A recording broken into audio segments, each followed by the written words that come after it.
What's up guys, Hangy here, back with another recent pickup video, and I'm actually a bit surprised that I've already accumulated enough things to make a new video. What you're about to see is what I've picked up in the last week or so, and I don't usually buy that many things in terms of video games, especially not in such a short period of time, but let's kick things off with probably the biggest purchase. The Super Mushroom Nintendo 3DS console. It's extremely rare and it's only limited to 50 in Australia. I did an unboxing video for this in one of my earlier videos, so if you'd like to take a closer look at what's inside this package, I'll leave a link in the description, you can take a look for yourself. But yeah, it's a great little package and probably one of my favourite consoles which I own at the moment, so stoked to actually own this, really pleased. So I'll put that to the side, get on with a few other bargains that I picked up. Alright, so to kick things off, I picked up a copy of Byakugan Defenders of the Core, and this one contains the limited edition Byakugan action figure. You can see there, I left the price tag on, which isn't something I normally do, but you can see it was only priced at $1, which is a bit hard to say no to when it's just $1 and on clearance. I'm not a huge fan of Byakugan, but you know, if it's a limited edition and it's got a little figurine in there, and it's only $1, I mean, why the hell not, really, right? So, I mean, even at just the case would be worth more than $1, and I haven't opened it yet, so I can't really say what I think about the game. Wasn't a huge fan of the anime, haven't really watched it or anything, so maybe this might change my mind, but bargain pickup. So if you happen to be around JB and you do go in, just make sure you take a look down the DS aisle. You never know, you might find one of these sitting there. I mean, I did. So in another separate JB Hi-Fi, I managed to find Rock Band 3, and again, I've left the price tag on this, and you can see there it was also $1, and I picked this up from an entirely different JB Hi-Fi as well, so I guess they must be clearing out a lot of their Wii titles or their older console games, and this one is brand new. You can see here, comes with the manual and comes with the game disc. You know, I've been a big fan of the Rock Band series or Guitar Hero series for quite a while now, so I do have Rock Band 3 on PlayStation 3, but I haven't actually played the Wii version all that much, so it might be a good time to kind of sit down and take a break from everything and give Rock Band 3 a go on the Wii, especially for $1. I mean, you can't say no when it's just $1. Even the salesperson, where she's ringing up the price, she was a bit shocked when it came up as $1 as well. She had to do a double take, which is quite funny. The next title I picked up was for the Wii U. It's Call of Duty Black Ops 2, and this was priced at $19. I'm not a huge COD fan. I'm actually not a huge FPS fan, to be honest. It kind of gives me a bit of a headache, but I do play them from time to time. And it's one of the few first-person shooters available for the Wii U, so it's definitely worth picking up, especially now that the prices come down quite dramatically.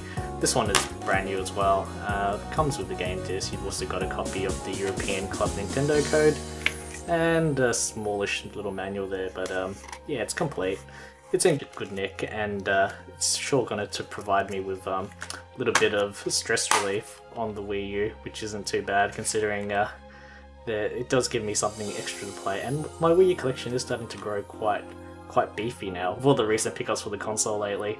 So yeah, Call of Duty Black Ops 2, another good title to add to the Wii U collection. Okay, so the next group of games I picked up from a garage sale, it was pouring down, and I thought, what the hell, I'll just go in and have a quick look to see if they had any games for sale, and they had this small box right by the front of the door as I was about to leave, and it had a whole bunch of titles in there, and this was one of them. So first thing that I picked up was Phantasy Star Portable, and this is the Australian version as well, which is quite nice. It's complete, it comes with the case and manual, obviously the UMD as well. So you know, Phantasy Star has a pretty good following, and it's a decent RPG in its own right, and particularly for the PlayStation Portable. I believe I have a copy of this somewhere, I'm not 100% sure where, but this one was relatively cheap. I'll tell you what I paid for all of these once I show you what else I picked up.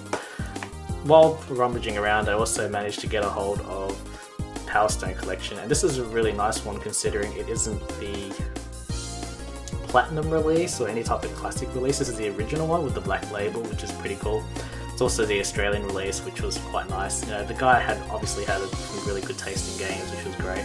Power Stone's one of my favourite games from the Dreamcast, and the collection contains Power Stone 1 and Power Stone 2, so you know, if you want to get into Power Stone and you haven't played it before, the PSP version is a great way to go.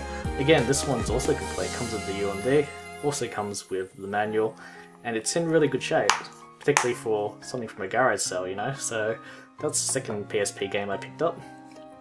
Third title I managed to nab was Crisis Core Final Fantasy VII. This unfortunately is the Platinum version, but you know, it's one of the better titles and it is exclusive to the PlayStation Portable.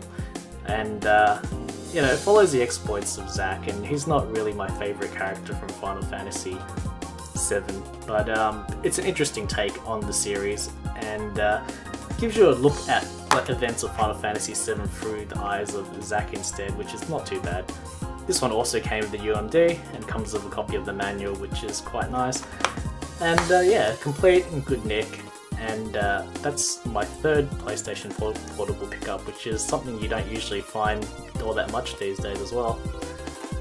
The last one is Dungeons & Dragons Tactics. This was never localized, I believe, for Australia, but this one has been restickered. And it's actually it's actually a Region 1 title. You can see there it's got a Region 1 zone. But you know, PlayStation Portable works with all regions, so it's, you know, if you want to play any game on the PSP, you can grab from any country really. So I must admit I'm not a huge fan of Dungeons & Dragons, but it is simply a pretty interesting game. I mean, it has co-op in there, wireless multiplayer, and it does have, it says that it's got 40 hours of gameplay and 30 levels and side quests, so it seems like a dungeon crawler. I haven't had a chance to try it to find out, but if you played Dungeons & Dragons Tactics, let me know what you think about the game, and if you like it, just leave a comment down below what your thoughts are. Okay, so last time I picked up from the garage sale was Infinite Space for the Nintendo DS. This is a fairly rare JRPG made by Sega, and it's quite hard to come by these days. As you can imagine, this one wasn't hugely popular, but now that the DS has slowly drifted into obscurity, it's become quite difficult to find. So when I actually was digging in there, I was quite surprised that he had such a rare or unknown RPG. And this one is also complete, comes with the manual.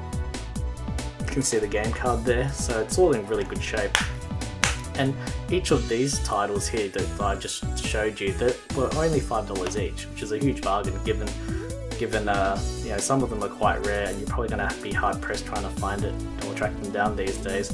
So I was really happy with that, and some of these would be going into my collection. Not sure about, you know, like maybe the platinum stuff I might not put in, or might try to get a hold of the non-platinum versions down the track, but a great pickup from one garage sale, which is fantastic. Okay, so last title I picked up is Professor Layton vs Phoenix Wright Ace Attorney for the Nintendo 3DS. This one I managed to get from a seller via Gumtree, and yeah, it kind of came up, and I don't know, it happened to just be the right timing because I kind of got it for a fairly decent price, and this one is in fairly good condition. The guy told me that he just played it once and finished it and he was selling it off, so he hasn't really done much of it. It's you can see there's the Australian version with the Australian disc, and it also comes with a Club Nintendo code, and you've also got a copy of the manual there, and everything is practically brand new, so I'll be giving this a go later on. Combining both the Professor Layton and Phoenix Wright series into the one game is going to be interesting. With Level 5 developing the game and working with Capcom, I'm sure it's going to be something quite brilliant. Both the series have done remarkably well for the Nintendo 3DS and the DS, so I can't imagine them going wrong here. But if you've played Professor Layton vs Phoenix Wright, let me know what you think about the game, because I'd be interested to hear if you thought that it worked or it didn't work.